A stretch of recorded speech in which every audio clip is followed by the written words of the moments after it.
మా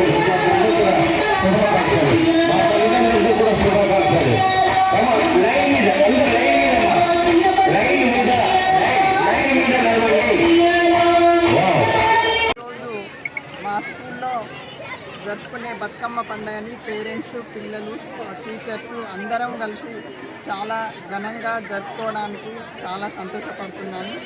ఈరోజు పిల్లలందరూ చాలా సంతోషంగా రంగురంగుల పుష్పాలను తెచ్చి వాళ్ళని ఎలా పేర్చాలి బతుకమ్మను అనేది ఇంట్లోనే కాకుండా స్కూల్లో ఒక లెసన్స్ లాగా టీచర్స్ అయితే రోజు చెప్తారో బతుకమ్మ సాంప్రదాయాన్ని, బతుకమ్మ గురించి కూడా పిల్లలకు మన సంస్కృతి గురించి కూడా తెలవాలి అని అన్ని పండుగలను మనం స్కూల్లో జరుపుకుంటాం. మేము ప్రతి పండుగను బతుకమ్మ పండుగ అంటే చాలా ఇంకా సంతోషంగా అందరికీ కలర్ఫుల్గా మంచి మంచి పూలనే మనం రోజు దేవతలకు పూలను పెట్టి పూజిస్తాం.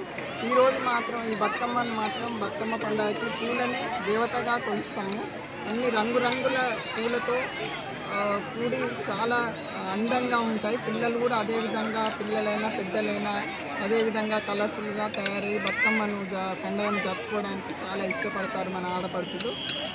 ఈ బతుకమ్మ శుభాకాంక్షలతో పాటు దసరా శుభాకాంక్షలు కూడా తెలియజేస్తున్నాను. విజయదశమి అందరికీ విజయాలను ఇవ్వాలని ఈ సంవత్సరం మా స్కూల్లో కూడా మంచి పిల్లలందరూ మంచి విద్యను అభ్యసించి ముందు ఉండాలని కోరుకుంటూ విజయాలను ఇవ్వాలని విజయదశమి దసరా శుభాకాంక్షలు తెలియజేస్తున్నాను.